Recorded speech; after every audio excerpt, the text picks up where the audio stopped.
నిర్మల్ జిల్లా బాసర ఆలయంలో లడ్డూ తయారు చేస్తున్న కార్మికులు ధర్నాకు దిగారు. 40 ఏళ్లుగా అమ్మవారికి సేవ చేస్తూ లడ్డూ పులిహోరలు తయారు చేస్తున్నామన్నారు. రాత్రికి రాత్రే టెండర్ వేరే వారికి అప్పచెప్పి తమని విధుల నుంచి తొలగించారంటూ ఆవేదన వ్యక్తం చేశారు కార్మికులు.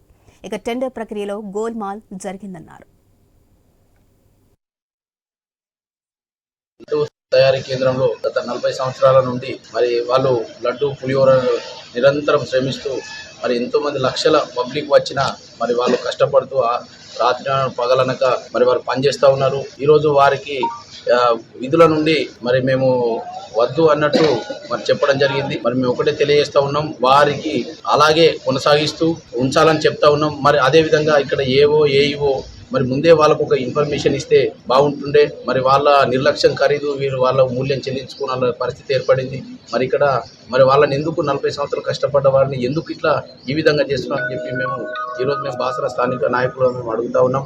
జ్ఞాన సరస్వతి దేవస్థానం అమ్మవారి లడ్డు పులిహోర తయారీలో సిబ్బందిని ఈరోజు అయోమయంలో పడేయడం జరిగింది. ఈరోజు జ్ఞాన సరస్వతి దేవస్థానం కమిషనర్ గారు మరి భయపడ్డారో ప్రలోభపడ్డారో తెలియదు కానీ ఈరోజు ఇంత ఇబ్బందికరం చేశారు. ఇతర దేవాలయాలు చూస్తే వేములవాడ, కొండగట్టు, బాసర కంటే నెల నెల ఆదాయం వచ్చే దేవాలయాలు ఎన్నో ఉన్నాయి.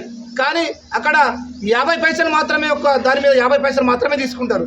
కానీ ఏకంగా సరస్వతి దేవస్థానం ₹1 99 పైసలు తీసుకోవడం, దాదాపు 50 పైసలు, దాదాపు ఒక నెల చూసుకుంటే 5 లక్షల రూపాయలు అమ్మవారికి గండిపడడం జరుగుతుంది. కావున వీళ్ళకు దేవస్థానం కమిషనర్ గారు కానీ ఉన్న ఏఈఓ గారు సమస్యను పరిష్కరించి దేవస్థానం దారిని నిర్వహించి వీళ్ళకి న్యాయం చేయాలని, ఇలా అవినీతి కాకుండా చూడాలి.